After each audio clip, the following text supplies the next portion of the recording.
Welcome into Second Down right here on ESPN Radio. Christian Gokel alongside Cody Queen. Glad to have you hanging out on this abbreviated Thursday as we get you ready for Braves baseball coming up at 4 o'clock. We will have the series finale as the Braves go for the sweep. Pre-game coverage starting at 3 o'clock right here on your home of the Braves. But last night, Cody, 5-3 Braves win over the Nationals. Get a grand slam for Marcell Ozuna. Before we dive into that, you have some home stuff going on. You're a dad dog, yes, much like I am. You doing how? Number one, how's the dog? Number two, how's the wallet? Because I know stuff like that. Oh man, yeah. So having a bigger dog, bigger the payment. I have a Great Dane. Everybody knows her name's Duchess. She's my baby. She's 2.5 years old. Finally got fixed. She's had 2 cycles, so it was time. I don't need to know all that. And well, that's what you have to do with these big dogs. And then she had to get her stomach tacked on top of it because her stomach's flipped. So she is sleeping like crazy, doing good. And about four or five stacks later, it was bad. It was bad. Yeah, those dang dogs, man. It's just. But I got her blood work during this time. Got everything done to make sure everything was good, so we didn't have to go back to the vet for a little bit.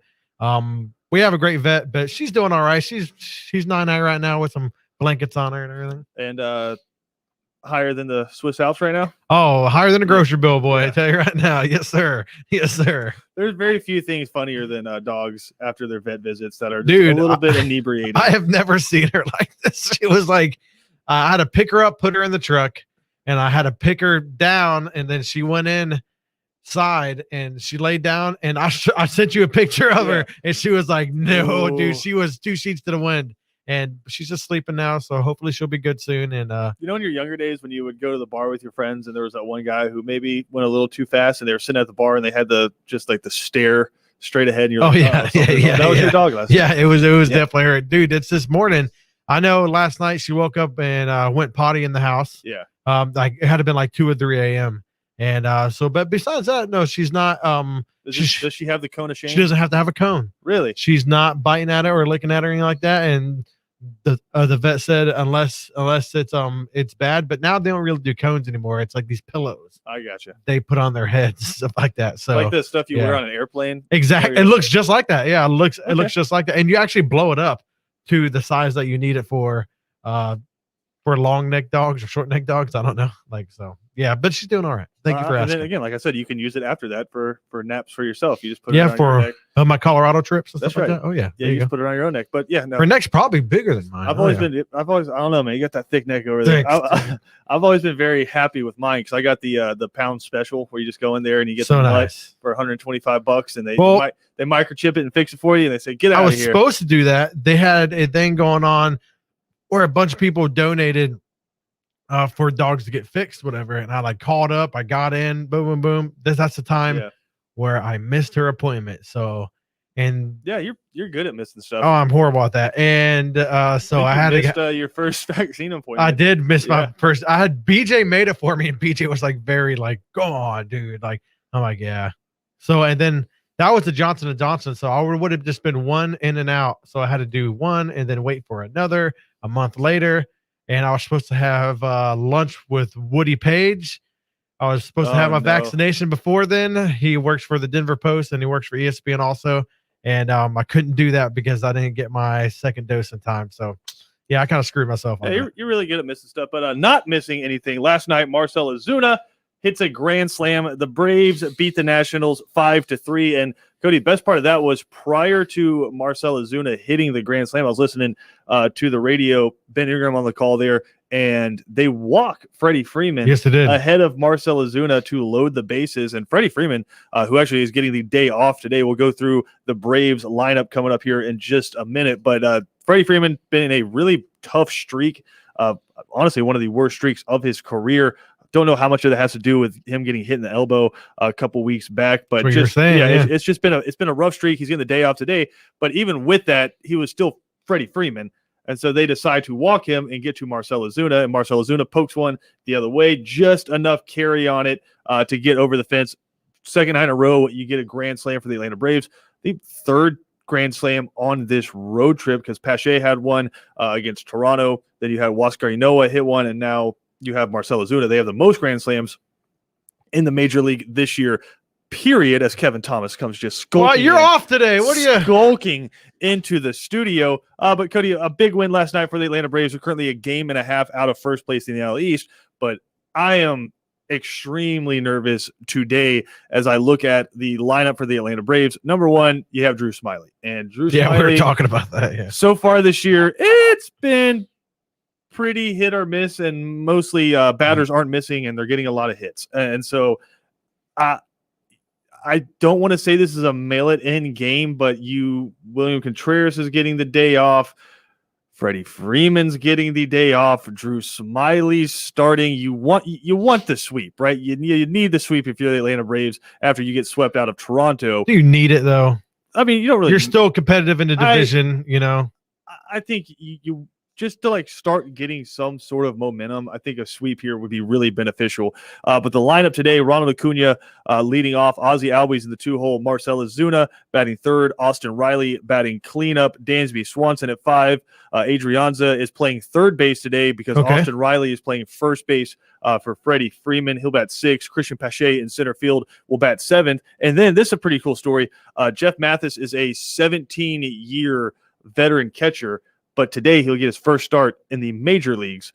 So he will be your catcher today, batting 8th, and then Drew Smyly, the pitcher, batting 9th. So some cool storylines, Cody, but again, it's not been a good start to the season so far for Drew Smyly, one of your quote-unquote big free agent signings, and now you're giving Freddie Freeman the day off, and you're starting a guy who's been a professional catcher for 17 years but is getting his first start today. I wish him luck. I hope he goes 4 for 4 with 4 home runs. But living the dream, never give up, man. But just looking at it, this kind of seems like one of those ones where if you get a win, great. But if not, we're just going to rest some guys while we can get out of town. Yeah, don't bet on another Grand Slam. Me and Christian were talking before. I was like, you know what? It'd be really cool if they did. I think I might predict it. I think I might root for it and everything. And then he said Smiley's up there and everything, and I'm like, this. I don't think it's going to happen. But first, back-to-back Grand Slam since September '97. Wow. Nice for the Braves. So you're going to get some momentum. Maybe you're resting these guys today. The momentum's going to pull over for a lot of these guys. And it's not the first time Austin Riley's played first base. They did swap. I'm not inherently worried about that. I am worried about Freddie Freeman because again, he's been in a pretty deep slump these past few weeks. I'm worried about Contreras has played well, but still, Alex Jackson's on the 10-day IL. You don't even know if you're going to get Travis d'Arnaud back. Yep. And I thought a good point on the broadcast last night, if you do get Travis d'Arnaud back, what kind of Travis d'Arnaud are you getting back? Because he had flip a coin, baby. Well, he had surgery on a ligament in his hand. Yep. And so he's going to be coming back. You imagine there would be some sort of rehab stint. And so if you can get him back for the playoffs, maybe great. Have him there as a bench player and somebody who can coach up the catcher who is going to be starting, whether that's Contreras or Alex Jackson, even though I think Contreras has played out of his mind. But just looking at Drew Smyly in his last few starts, going back to April 6th, he went 6 innings, gave up 2 earned runs. Not a bad start. Then after that, 3 straight games of 5 or less innings, and he gave up 5 earned runs in each of them. 3 home runs in his last outing against Toronto, 3 home runs against Arizona, and 2 home runs against the Phillies. So it has been a rough stretch for Drew Smyly. If you can get what you got out of him on April 6th, which was 6 innings, 4 hits, 2 earned runs, hey, you feel like you're in a pretty good spot, but it has not been that consistently for Drew Smyly this year. Currently, he's given up 17 earned runs through 19 innings pitched, which is not what you're looking for when you signed him as a free agent. On the road, he has a 6.3 ERA right now, so just not the stat book isn't really in your favor today, but hopefully some of the guys, Adrianza has been a boost when he has been in the lineup, and we don't know what we're going to get out of the catcher spot, but hopefully something awesome, Cody. One of those cool stories where you see somebody pop a home run in their first at bat as a starter, something like that. But we all have coming up for you at 4 o'clock. Again, pregame coverage coming to you at 3 o'clock. I want to take a quick break here. Vegas, following the draft, has released their over-unders for win totals in the NFL. We'll dive into that when we come back right here on ESPN Radio.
Second down on ESPN Radio is presented to you by the Uniform Source. Glad you're hanging out with us today. Braves coming up at 4 o'clock.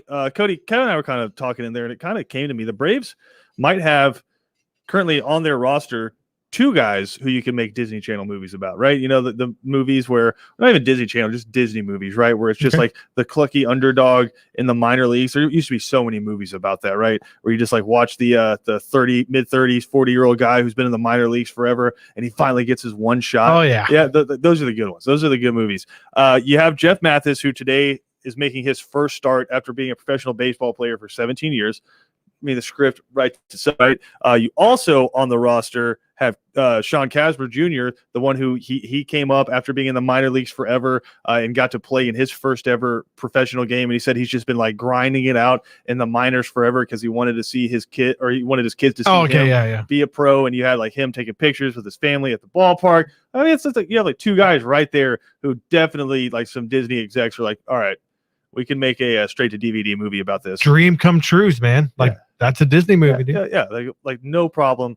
Just give us like 30 minutes. We'll be in a boardroom. We'll have a script to you, and we'll be able to. It's like the Christian Gokel story, man. Grinded, got his own show. I don't know how much grinding went in there. How happy, you know what I mean? There's just a lot of annoying Kevin. He's just happy all the time. I know every day. Intern Gokel from the very first day was like, "When am I gonna get my own show?" Like, Gokel, you've been here a week. Next week, I kind of just got it like thrown on me. They're like, "You're doing a show." Like, that's true. That's true. Oh, okay. But no, Cody, as we mentioned in the last segment, the Vegas has put out the over-under win totals for the NFL, and I think some really interesting ones out there and some good betting lines because, you know, you can't just go over-under. You got to go with the money line with it too, right? But right now, if you had to guess which team is projected to win the most next year. Chiefs. Who's number 2? Buccaneers. There you go. So Cody's right there with you. He's probably looking at the page right now. You cheat. But I would actually agree with that, though. I really would. Cheater. I think the Chiefs are going to win a Super Bowl next year. I wouldn't doubt it. They're going to go off, dude. But it's hard for me to put. I think they've done a lot to address their offensive line issues, but it's hard for me to put it past Tom Brady. I always say to guys like him, guys like Tiger Woods, till they hang it up, it's going to be real hard for me to say that they're not the favorite. How many times has he won back-to-back? Twice? I think so. I know he's done it at least once. I don't know if he's done He's it had twice. one dynasty. I know that. I don't know if he's done it twice, but I know he's won 7 Super Bowls. So it's hard for me to say that he's not going to do it again. And the NFC, when you look at, honestly, how relatively weak I'll say the NFC is, Cody, because Drew Brees no longer a threat to him in the division. Aaron Rodgers and the Packers are having their kind of tiff right now. I guess the 49ers are a team you can say is pretty dangerous. The Seahawks have been pretty hit or miss in recent years. I mean, who would you say is the number 1 contender in the NFC right now? In the NFC? Yeah, to the Buccaneers. Oh, this sounds so weird saying it. The Rams. I was going to say them. Stafford. Dude. Well, yeah. Like, I think he's going to go in the MVP conversation next year. He's got some dudes on that team. Like, well, I think they're excited to actually have him there now. He's going to be on the field all the time, Goff. dude. Yeah. All the time because of that defense. They have a hell of a defense, but outside of them, I mean, like, and if you had to pick right now, if you're going into week 1, and I know it's a really long season, but just projecting out, I'm taking the Buccaneers in that game. Like, I like Matt Stafford. Oh, yeah. I like the Rams, but I'm taking the Buccaneers in that game. But again, the Chiefs projected to win 12 games next year, according to the over-under. Buccaneers 11.5.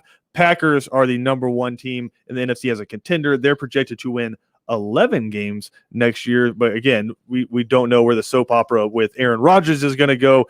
So we'll wait and see on that. But in local interest, the Jaguars, I think, is pretty interesting. They have them at 6 wins, Cody, which would be 5 more wins than they had last year. So that would be a vast improvement. I kind of have them around 7 or 8, maybe just 8 in there as with the additional game on the schedule now. And we will next Wednesday. Oh, dang, I keep on forgetting it's 17 games. Good call. Yeah, next Wednesday, we will have the release of the 2021 NFL schedules. We already know who everyone is going to play. We just don't know what order, which can be extremely crucial, right? When you get that West Coast road trip, a lot of times it can just be brutal for the teams on the East Coast, and flip side of that for the West Coast teams, right?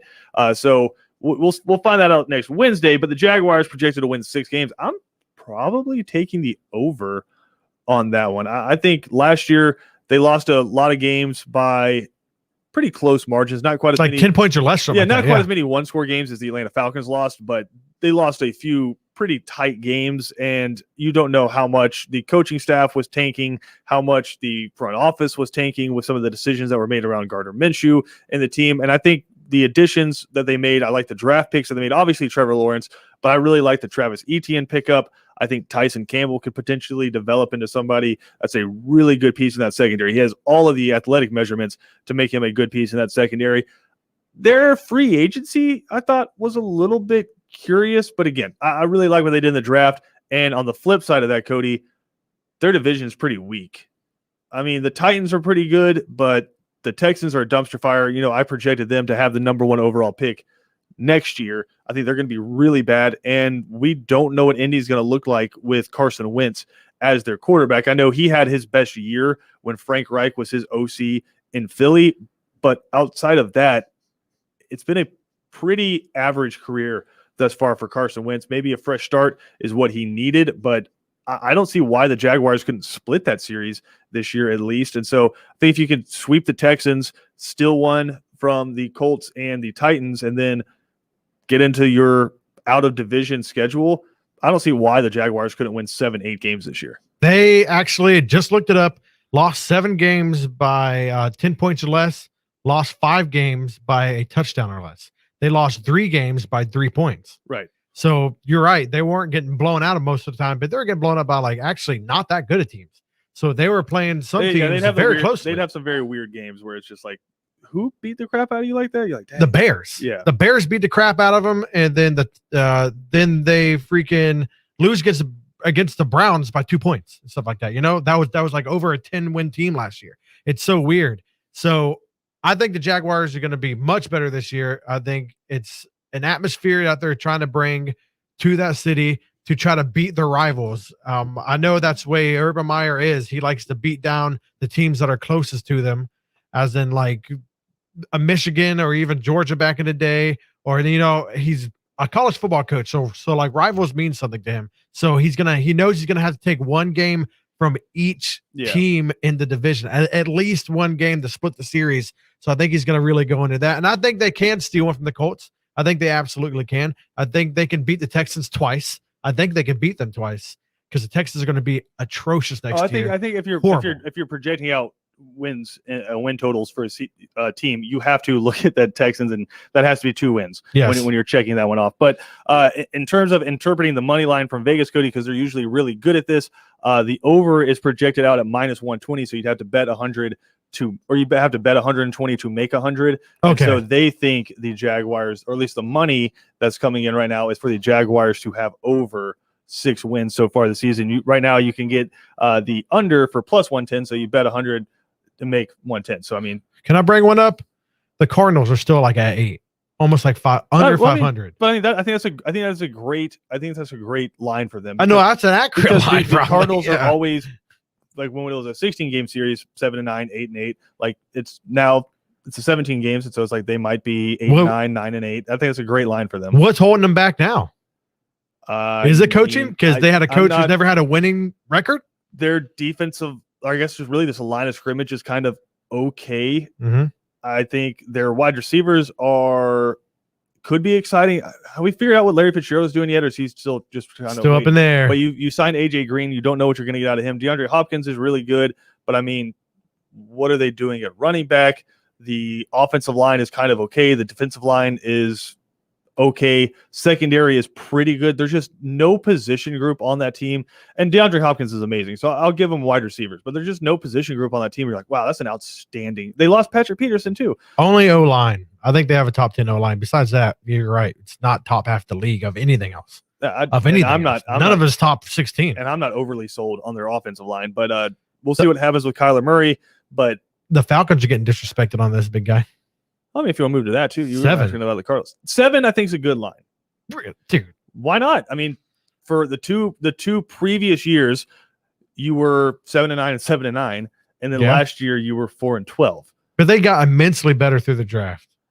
According to you, immensely. I agree with you, but according to their records, the past 3 years, they've never won more than 7 games. So All I'm saying, the Broncos are half a win above them. You know what I mean? Well, That's all I'm saying. I would really That hope should be so, based lower. off of the cap situation and based off of your roster structure. But no, the Falcons are at 7 wins right now. I'm probably taking the over on that for a couple of reasons. I do think they got better. I think they got better, not just on the field, but off the field. I think the coaching staff and the front office is much better than it was before. And again, that remains to be seen, but just preliminary and just talking to people around the industry, I think the Atlanta Falcons made a really good hire, both with the GM and the head coach.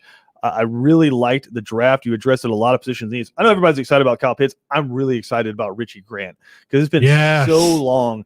I will say, and I know there's a lot of Keanu Neal fans out there, I'll say since William Moore that you've really had a playmaking safety. And I think Richie Grant is going to be one of those guys. If you can get one of the other corners that you drafted to work out on the other side of AJ Terrell, I think this team in what I'm going to call a weak NFC South, right? Because the Saints are looking for their starting quarterback. They already have him on the roster. It's either going to be Taysom Hill or Jameis Winston, but which Jameis Winston are you going to get? And I understand that Taysom Hill beat the Falcons twice last year, but again, different regime for the Atlanta Falcons now, in a very different New Orleans Saints team. They lost a lot of 9.5 they're at. Well, no, and they lost a lot of significant contributors due to a lot of the same reasons the Falcons have. They just didn't have any more room in the cap.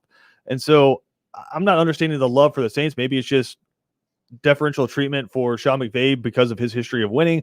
I don't know. I don't understand the love the Carolina Panthers are getting. I think they're pretty bad as well.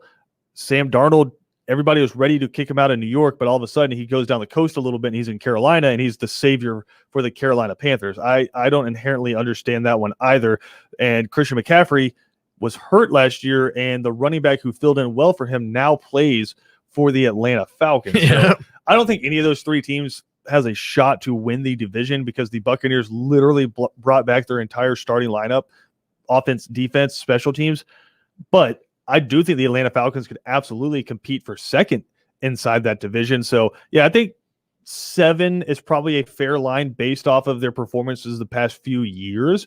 But I'm leaning towards the over because of the additional game and because of the other quarterbacks in the NFC South. I mean, you look at the other two teams and you say Taysom Hill, Jameis Winston, or Sam Darnold, or I'll give you Matt Ryan. I'm taking Matt Ryan every single time. So that's where I'm at with that.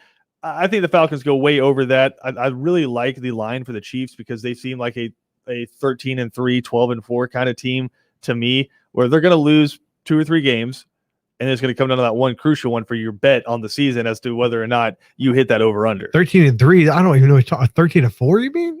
Oh yeah, you're right. You're right. You're right. No, you're right. I don't know. That's amazing. It's gonna take a lot because all of that has just been ingrained in my mind. It's going to take a lot. That's the same with the Raiders situation. It took me forever to get to the Vegas Raiders. Or the Los Angeles Rams. Yes, Los Angeles Chargers. The Las Vegas Raiders. The Chargers, the one that got me because Rams were that before. You see a lot of Rams fans still in LA and everything. But when the Chargers went there, that's what really got me. But no, 12 wins Chiefs. Yeah, I think they're only going to lose like. It depends what the schedule comes out. I can't really. I don't think it depends on what the schedule comes out. Can't really say that. Well, because last year they were like, what, they lost one game, something like that. One game, yeah. So if you look at it this year, if they're playing the Bears and they're playing everybody else like that, I think they lost 1 or 2 games. That's it. And they had a really easy schedule last year too. So they were smoking fools. I know your Broncos are going to be trying to Teddy Bridgewater out there. It's a good defense. That's it. That's it. We're not going to be able to. We're not going to be able to keep up scoring with them at all. Who's the biggest contender with them in that division? Because I think it's probably the Chargers. Yeah, 110%. They're going to be a complete team this year. They're going to be. I'm not a big betting man, but I would put the Chargers where they have them here. 14-2 last year for the Chiefs. They got 9 wins. Chargers, that is a great line for the Chargers, I think. I think that's going to be over. I think they might get 10 wins. Chargers are going to be really good next year. It's going to be really fun. If Aaron Rodgers goes to the Broncos, that's a different story. Don't stop it. I'm just saying that's going to be a different story. But right now, that's not the story. The Broncos have Teddy Bridgewater and they have Drew Lock, so they're going to get smoked. I know you're going to bed at night dreaming of Aaron Rodgers wearing an orange uniform with a Bronco. I actually have that picture printed out on my nightstand. I just look at it. I gaze into it for an hour every night. You go to sleep every night. That's like the Wolverine meme. That's me. That's you looking at Aaron Rodgers. That's me 110%. But no, We're not going to I don't think it's compete. going to happen. Buddy. Even if we do have Aaron Rodgers, dude, it's Patrick Mahomes. Like, I love Aaron Rodgers and everything like that, but dude, Patrick Mahomes is like really good. I mean, yeah, Stupid good. like MVP and Super Bowl MVP good. Like really good. So, and they got Andy Reid, which is a much better coach than Vic Fangio. No offense, So yeah, we got George Patton as your GM. So even if we do get him, like, dude, come on. I mean, it'd be a battle. I think if the Broncos get Aaron Rodgers, they bump up to second in that division. Yeah, but not first. But no further. Yeah, no further. Exactly. Yeah. We got to take a quick break here. We'll come back. Final segment, get you ready for the Braves and Nationals coming up at 4:00. Christian Gokel alongside Cody Queen here on Second Down. We'll be right back after this.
Welcome back to Second Down right here on ESPN Radio. Christian Gokel alongside Cody Queen, driving you right up to Atlanta Braves pregame coming up here at 3 o'clock, and then the Braves and the Nationals in the final game of the series as the Braves go for the sweep coming up today at 4 o'clock. Drew Smyly on the mound for the Atlanta Braves. Freddie Freeman taking the day off. Austin Riley will be playing at first base. Adrianza will be at third base for the Atlanta Braves as they go for the sweep in Washington. But Cody, just diving into the world of soccer here, are you kind of aware, followed along with the Super League that they were trying to pitch at all? I'm not gonna lie to you, dude. We talked about this on 3 and Out. That's why I asked.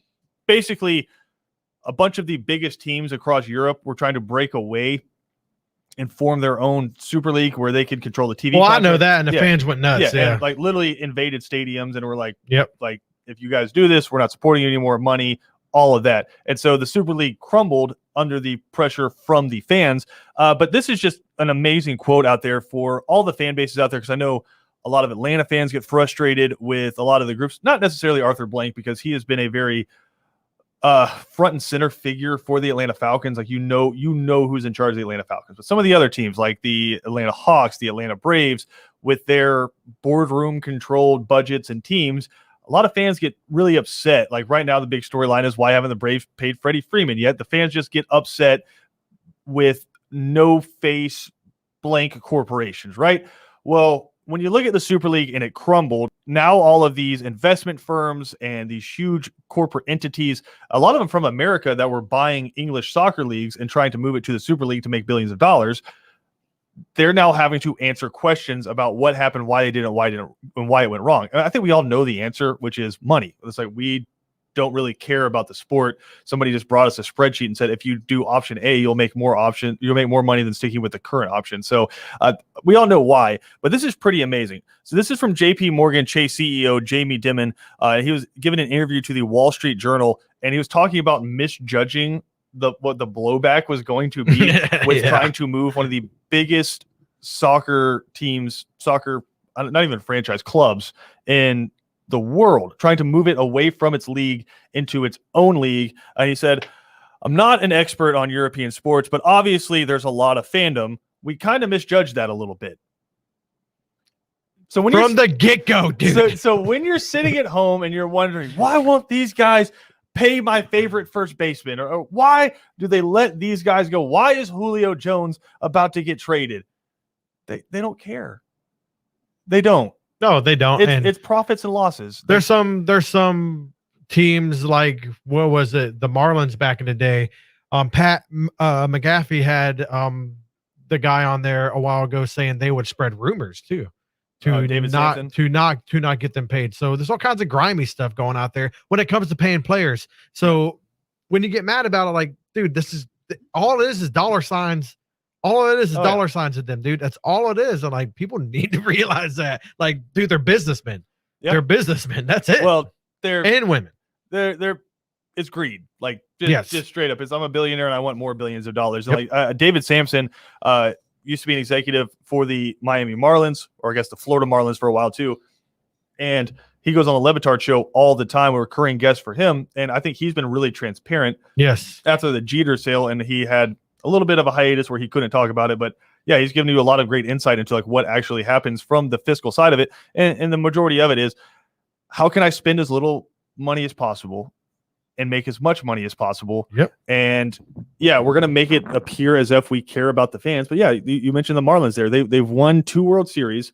And after each of those, they've blown up the team, sold off all the players for the most money they could get and the most return they could get out of it. And it's all it's about. So I really found that interesting. Flip side of that, the PGA is kind of going through something similar, where a Saudi-backed league is coming in to where they just want not necessarily the best golfers, but the most followed golfers and the most monetizable golfers to come to their own golf tour. Yeah. And they're offering these guys $30 million just to join. Now you do the eyebrows. You're like, dang, that's a lot of money. For the most part, at a major championship, you can earn $10 million. So just like keep that in mind, right? Like if you win some consistent major championships, you can earn roughly, I'm going to say the top tier guys, and you can look this up too, but the top tier guys can earn more than 10, $15 million a year. What was the last tournament? If they're consistently winning. The last major was the Masters. Okay. So if you want to look at the payment from that. But I will. these top guys, if they can go out and win tournaments, win $3-4 million for winning a tournament, they can make upwards of $10-12 million a year. This is just a $30 million one-time payment on top of what you could earn from those tours. Point of the story, PGA Tour has not necessarily come out and stated this, but they have stated this repeatedly to the players. If you go and join this tour, you will be banned from the PGA Tour. And this isn't while you're on that tour, you can't play on the PGA. It is a lifetime ban. Go ahead. $11.5 million. Was that the purse or the payout for the number one winner? I think Payout for number one. No, the Masters purse was again set at 11.5 11.5. That's the entire purse for the field. Okay. That's not what one guy got paid. Oh. Yeah, Hideki Matsuyama. Masters champion prize is more than $2 million, and while the runner-up is 1.24. Yeah, so Hideki Matsuyama won, let's call it $3 million. We'll say $3 million. If you can win 3-4 tournaments in a year, which these guys play a lot of events, and if you're a top-level golfer, that's not out of the realm of possibility. You can make upwards of, I said, $10 million a year. But a $30 million one-time payment, that's a pretty big deal. But Cody, you're also banking on the fact that that tour is going to be around forever. And the PGA Tour is pretty much established as it is going to be around forever. So it's like, is it worth the risk to go get that one-time $30 million payment to play on another tour, but knowing you have a lifetime ban from the established tour? It's not worth it. I don't think so, because you seen with the XFL and all that stuff, dude. It can go under. Next thing you know, you're going to try to get back. There's already guys taking your place at the PGA and everything. You're out. When you're out on the PGA, I think you're out. And I wonder how much of your fame comes from playing. And this is an argument we've had over and over again with people who are kind of against the name, image, and likeness for college football. I wonder how much of your fame comes from you being yourself versus how much of your fame comes from where and what you're competing on. So I just thought that was interesting that the folks out there making the decisions don't care about your fandom, don't care about the posters on your wall. They just care about the profits and loss sheets that they get put across their desk. But Braves, Nationals coming up next. Drew Smyly on the mound for the Atlanta Braves.